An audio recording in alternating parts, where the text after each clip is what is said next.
on. He's a liberal, a left-wing government, and that's been his sort of platform, as opposed to the previous government that relied on sort of resource development and a stricter, balanced economic policy. Elise, what do you make of the argument that creating a corporate-friendly environment will, in effect, create more jobs? What does corporate-friendly environment really mean, though? I mean, that's kind of the question. A lot of times it means lack of regulation, right? Well, it certainly means that in the United States. And there's plenty of things that I think are worth protecting by regulation. For example, clean air and clean water. And so I would say corporate-friendly environments need to be balanced against the need for public good. And in the U.S., we have tended to go towards more corporate friendliness. We've seen that in China as well, which has really destroyed their environment. And there's really long-term impacts to that, like the costs of national health and healthcare. So my answer is that would have to always be balanced, and it depends on what you mean by corporate friendly.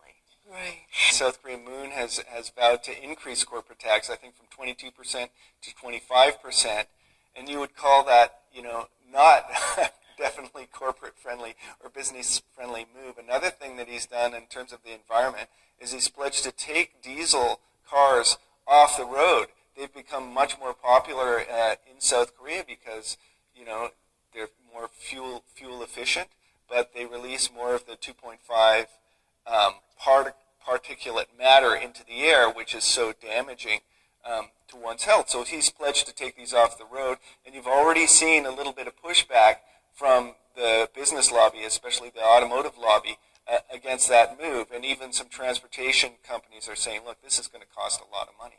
But, he's again, going to try to stick to this policy that maybe is a more people-friendly strategy. How do you respond to concerns over the possibility of further declines in the job market amid the onset of artificial intelligence workers? Elise?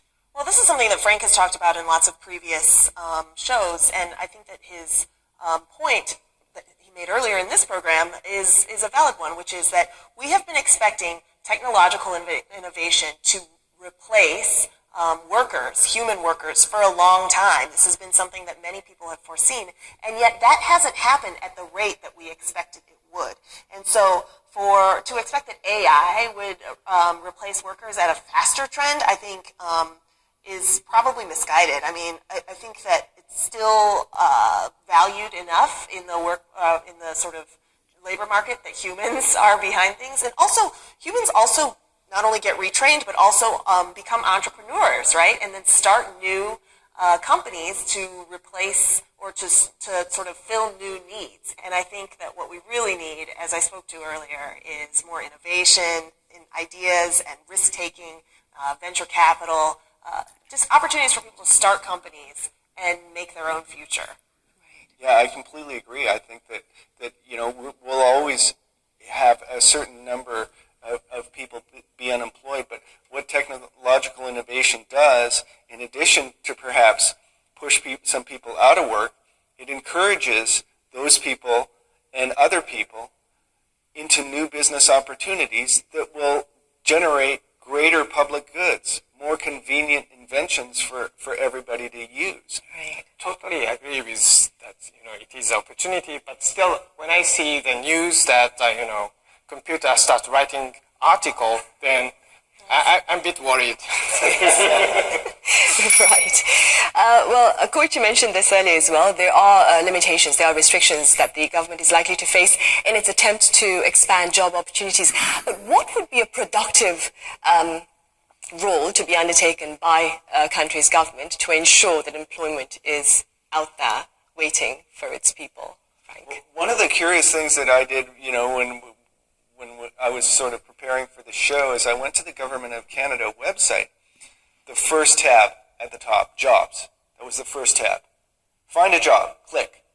It was like right on the main page of the government website. So it views itself, I think, the government as a sort of helping hand, a facilitator to help people look for work.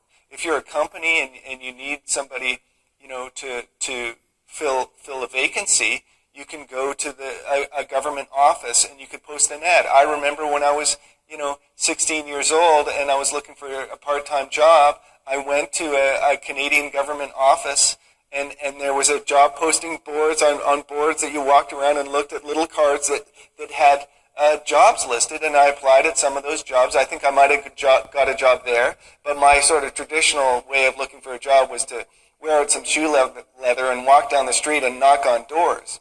But I think the government does view itself as a facilitator to help put job seekers and job providers together. Right. Well, in a survey of some 3,000 people earlier this month, more than half called for reviving the economy and creating jobs as some of the priorities of the new administration. Let's hope that these wishes of the people are well met by the new government. Thank you for being with us.